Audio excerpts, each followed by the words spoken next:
The Education of Little Tree by Forrest Carter. Trading with a Christian, page 421. The next morning, all the dogs were still jumping around, stiff-legged and proud. They knew they'd done something which helped. I felt proud too, but I wasn't uppity about it, because such was part of whiskey-making trade. Old Ringer was missing. Me and Grandpa whistled and hollered for him, but he didn't show up. We walked all around the cabin clearing, but he wasn't to be found nowhere. So we set off with the hounds to find him. We went up the holler trail and the narrows, but couldn't find no trace of him. Grandpa said we had better backtrack up the mountain the way I had come down the night before. We did. First through the brush tangles, searching, and then up the mountain. Blue Boy and Little Red found him. Ringer had run into a tree. Maybe it was the last tree he had run into. For Grandpa said it looked like he had run into a lot of trees or else been hit with a club. His head was bloody all over and he lay on his side. His tongue was stabbed through with his teeth. He was alive and Grandpa picked him up in his arms and we carried him down the mountain. We stopped at the spring branch and me and Grandpa washed the blood from his face and loosened his tongue from the teeth. There was gray hairs over his face, and when I saw them, I knew that old Ringer was very old and had no business running off in the mountains looking after me. We sat with him by the spring branch, and in a little while he opened his eyes. They were old and bleary, and he could barely see. I bent low to old Ringer's face and told him I appreciated him looking for me in the mountains, and I was sorry. Old Ringer didn't mind. He licked my face, letting me know he'd just as soon do it all over again. Grandpa let me help carry old Ringer down the trail. Grandpa carried most of him, but I toted his hind feet. When we got to the cabin, Grandpa laid him down and said, "Old Ringer is dead." And he was. He had died on the trail, but Grandpa said he knowed that we had come and got him, and that he was on his way home, and so he felt good about it. I felt some better too, though not much. Grandpa said old Ringer died like a good mountain hounds want to die, doing for their folks and in the woods. Grandpa got a shovel, and we carried old Ringer up the hollow trail, up by the corn patch that he prided so in guarding. Grandma come along too, and all the hounds followed, whining with their tails between their legs. I felt the same.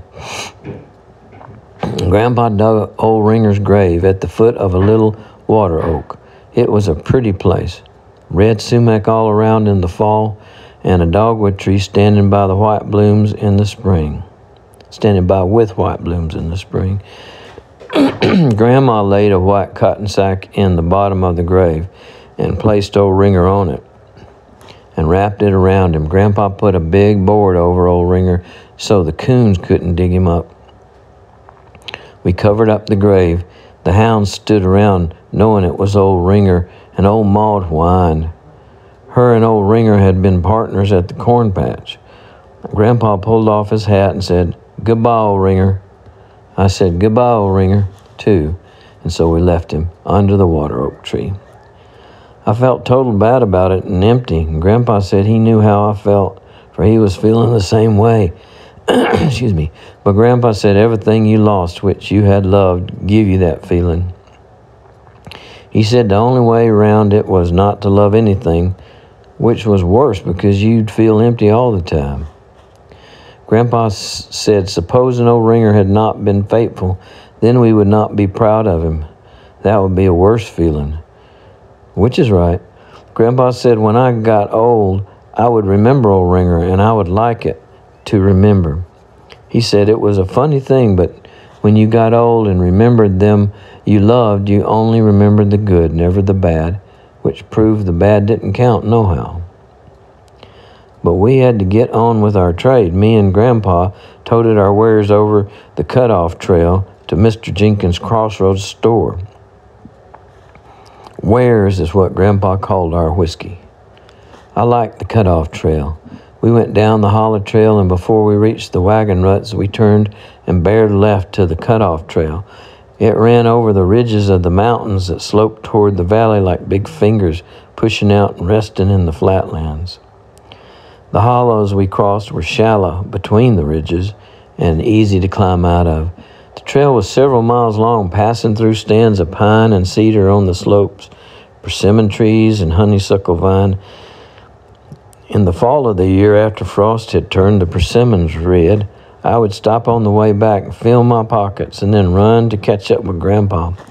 In the spring, I done the same thing, picking blackberries. Once, Grandpa stopped and watched me pick blackberries. It was one of the times he was put out about words and how folks was fooled by them. Grandpa said, "Little tree, did ye know that when blackberries is green, they is red?" This told confused me, and Grandpa laughed. The name is give to blackberries to describe them by color. Folks use the color green, meaning they ain't ripe, which when they ain't ripe, they are red, which is true. Grandpa said that's how the damn fool word using gets folks all twisted up. When you hear somebody using words again somebody, don't go by his words, for they won't make no damn sense. Go by his tone, and you'll know if he's mean and lying. Grandpa was pretty much down on having too many words, which was reasonable. There was also hickory nuts, chinkapins, walnuts, and chestnuts, usually laying by the trail side. So no matter what time of year it was, coming back from the Crossroads store kept me busy gathering. Toting our wares to the store was a pretty good job. I'd sometimes fall far behind Grandpa carrying my 3 fruit jars in the sack. When I did, I knew he would be sitting down somewhere ahead, and when I got to him, we would rest. When you toted that away by going from one sitting down place to another, it was not so hard. When we got to the last ridge, me and Grandpa always sat down in the bushes while we looked for the pickle barrel in front of the store. If the pickle barrel was not setting out front, that meant everything was all right. If it was setting out front, that meant the law, and we was not to deliver our wares. Everybody in the mountains watched for the pickle barrel, for other folks had wares to deliver too. I never saw the pickle barrel setting out front, but I never failed to look for it. I had learned that the whiskey-making trade had a lot of complications to it, but Grandpa said every trade has, more or less, some complications. He said, "Did ye ever think how it would be in the dentist trade, having to look down folks' mouth all the time, day in and day out, nothing but mouths?" He said such a trade would drive him total crazy, and that the whiskey-making trade, with all its complications, was a sight better trade for a fellow to be in, which is right. I liked Mr. Jenkins. He was big and fat and wore overalls. He had a white beard that hung down over the bib of his overalls, but his head was nearly totally without a hair. It shined like a pine knob. He had all kinds of things in the store. Big racks of shirts and overalls and boxes of shoes. There was barrels with crackers in them, and on the counter he had a big hoop of cheese. Also on the counter he had a glass case which had candy laid on the shelves. There was all kinds of candy, and looked like there was more candy than he could ever run out of. I never seen anybody eat any of it, but I guess he sold some or he wouldn't have had it. Every time we delivered our wares, Mr. Jenkins asked me if I would go to his woodpile and pick up a sack of wood chips for the big stove that sat in the store. I always did. The first time he offered me a big stick of striped candy, but I couldn't rightly take it just for picking up wood chips, which wasn't hardly no trouble at all. He put it back in the case and found another piece which was old and which he was going to throw away. Grandpa said that it was all right for me to take it, seeing as how Mr. Jenkins was going to throw it away, and it would not be of benefit to anybody. So I did. Every month he came across another old stick, and I guess I might near cleaned out his old candy, which he said helped him out a lot. It was at the Crossroads store where I got slickered out of my 50 cents. It had taken me a long time to accumulate the 50 cents. Grandma would put aside a nickel or dime in a jar for me each month we delivered our wares. It was my part of the trade. I liked to carry it all in nickels and dimes in my pocket when we went to the Crossroads store. I never spent it, and each time when we got home, I put it back in the fruit jar. It was a comfort to me carrying it in my pocket to the store and knowing it was mine. I kind of had my eye on a big red and green box which was in the candy case. I didn't know how much it cost, but I was figuring that maybe next Christmas I'd buy it for Grandma, and then we would eat what was in it. But as I say, I got slickered out of my 50 cents before then. It was about dinner time of a day right after we had delivered our wares. The sun was straight overhead, and me and Grandpa was resting, squatting down under the store shed with our backs against the store. Grandpa had bought some sugar for Grandma and 3 oranges, which Mr. Jenkins had. Grandma liked oranges, which I did too when you could get 'em. Seeing Grandpa had 3, I knew I would get 1. I was eating on my stick of candy. Men commenced to come to the store in 2s and 3s. They said a politician was a-coming and was going to make a speech. I don't know that Grandpa would have stayed, for as I say, he didn't give a lick damn about politicians. But before we got rested, here come the politician. He was in a big car kicking up rolls of dust from the road, so everybody saw him a long way off before he got there. He had some feller driving his car for him, and he got out of the back seat. There was a lady in the back seat with him. All the time the politician talked, she throwed out little cigarettes that she had smoked part of. Grandpa said they were ready-rolled, tailor-made cigarettes, which rich people smoked as they was too lazy to roll their own. The politician come round and shook everybody's hand, though he didn't shake mine nor Grandpa's. Grandpa said this was because we looked like Indians and didn't vote nohow, so we was of practical no use whatever to the politician, which sounds reasonable. He wore a black coat and had a white shirt with a ribbon tied at his neck. It was black and hung down. He laughed a lot and appeared to be mighty happy. That is, until he got mad. He got up on a box and commenced to get worked up about conditions in Washington City, which he said was total going to hell. He said it wasn't a thing in the world but Sodom and Gomorrah, which I guess it was. He got madder and madder about it and untied the ribbon around his neck. He said the Catholics was behind every damn bit of it. He said they was practical in control of the whole thing and was aiming to put Mr. Pope in the White House. Catholics, he said, was the rottenest, low-downest snakes that ever lived. He said they had fellers called priests that mated women called nuns, and the young'uns that come off of the mating, they fed them to a pack of dogs. He said it was the awfulest thing he had ever seen nor heard tell of, which it was. He got to hollering pretty loud about it, and I guess conditions being what they was in Washington City, it was enough to make a man holler. He said if it wasn't for him putting up a fight against them, that they would be in total control and spread plumb down to where we was at, which sounded pretty bad. He said if they did, they would put all the women folks in convents and such, and would practically wipe out the young'uns. There didn't seem hardly any way to whip them unless everybody sent him to Washington City to see that it was done. And he said even then it'd be a hard fight because fellers was selling out to him all over the place for money. He said he wouldn't take no money as he had no use for it and was total against it. He said he felt like might near giving up sometimes and quitting and just taking it easy like we done.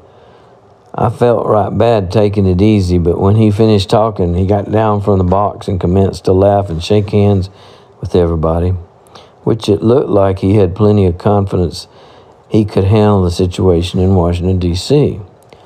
I felt a little better about it, dependent on his getting back up there so he could whip the Catholics and such.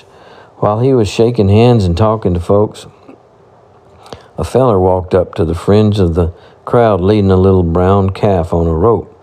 He stood around watching the crowd and shook hands twice with the politician. Each time he come by, the little calf stood spraddle-legged behind him with its head down. I got up and edged over to the calf. I petted it once, but it wouldn't lift its head. The feller looked down at me from under a big hat. He had sharp eyes that crinkled nearly shut when he smiled. He smiled. "Like my calf, boy?" "Yes, sir," I said, and stepped back from the calf as I didn't want him to think I was bothering it. "Go ahead," he said, real cheerful. "Go ahead and pet the calf. You won't hurt him." I petted the calf. The feller spit tobacco juice over the calf's back. "I can see," he said, "that my calf takes to you more than anybody he's ever taken up with. Seems like he wants to go with you." I couldn't tell that the calf looked that way, the way he said, but it was his calf, and he ought to know. The feller knelt down in front of me. "Have you got any money, boy?" "Yes, sir," I said. "I got 50 cents. The feller frowned, and I could see it wasn't much money, and was sorry that it was all I had. He smiled after a minute and said, "Well, this here calf is worth more than 100 times that much." I seen right off it was worth that much. "Yes, sir," I said. I wasn't figuring no way at all to buy it. The feller frowned again. "Well," he said, "I'm a Christian man. Somehow or another, even costing me all that this here calf is worth, I feel in my heart you'd ought to have it, the way it's taken up with ye."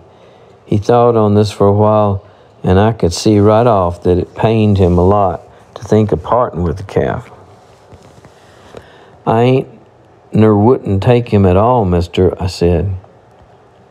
But the feller held up his hand to stop me. He said, "I'm a-going to let you have the calf, son, for 50 cents, for I feel it's my Christian duty. And no, I won't take no for an answer. Just give me your 50 cents and the calf is yourn." Since he put it that way, I couldn't hardly turn him down. I taken out all my nickels and dimes and give 'em to him. He passed the calf's rope to me and walked off so quick I didn't know which way he went. But I felt mighty proud of my calf, even though I had more or less taken advantage of the feller, him being a Christian, which, as he said, handicapped him somewhat. I pulled my calf around to Grandpa and showed it to him. Grandpa didn't seem as proud of my calf as I was, but I reckon it was 'cause it was mine and not his. I told him he could have half of it, seeing as how we was practically partners in the whiskey-making trade. But Grandpa just grunted. The crowd was breaking up around the politician. Everybody, being more or less, agreed that the politician had better get to Washington City right off and fight the Catholics. He passed out pieces of paper, though he didn't give me one. I got one off the ground and had his picture on it, showing him smiling like there wasn't a thing wrong in Washington City. He looked real young in the picture. Grandpa said he was ready to set out for home, so I put the politician's picture in my pocket and led my calf behind Grandpa. It's pretty hard going. My calf couldn't hardly walk. It stumbled and wobbled along, and I pulled on the rope best I could. I was afraid if I pulled too hard, my calf would fall down. I was beginning to worry if I'd ever get it to the cabin and that maybe it was sick, even though it was worth 100 times what I paid for it. By the time I got to the top of the first ridge, Grandpa was nearly at the bottom, fixing to head across a holler. I seen I would be left behind, so I yelled, "Grandpa, do ye know any Catholics?" Grandpa stopped. I pulled harder on my calf and commenced to catch up. Grandpa waited until me and the calf come up to him.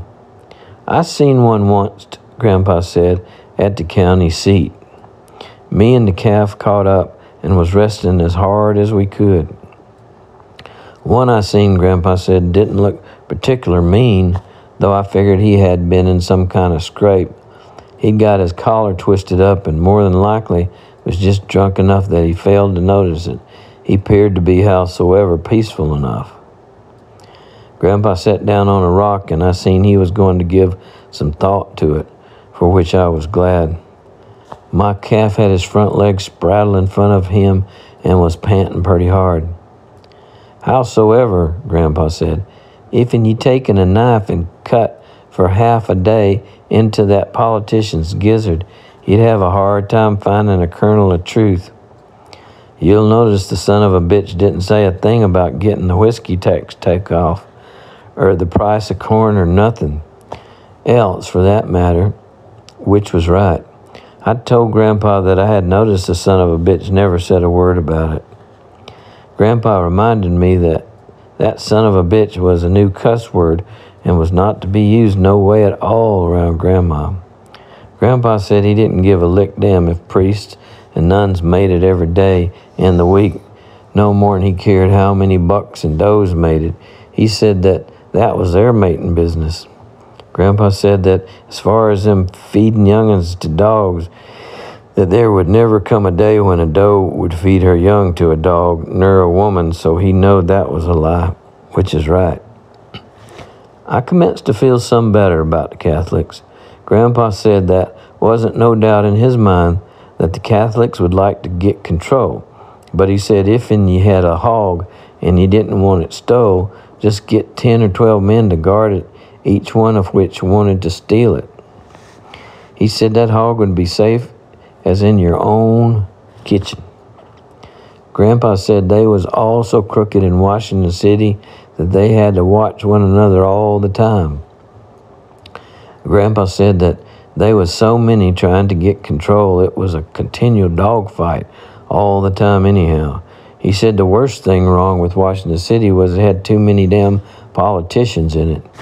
Grandpa said that even being that we went to a hard shell Baptist church, he would sure hate to see the hard shells get control. He said they was total against liquor drinking, except maybe some for themselves. He said they would dry up the whole country. I seen right off there was other dangers besides the Catholics. If the hard shells got control, me and Grandpa would be put out of the whiskey-making trade and would likely starve to death. I asked Grandpa if it wasn't likely that the big shots, which made barrel-sniffing whiskey, wasn't trying to get control too, us putting a dent in their trade and all so they could put us out of business.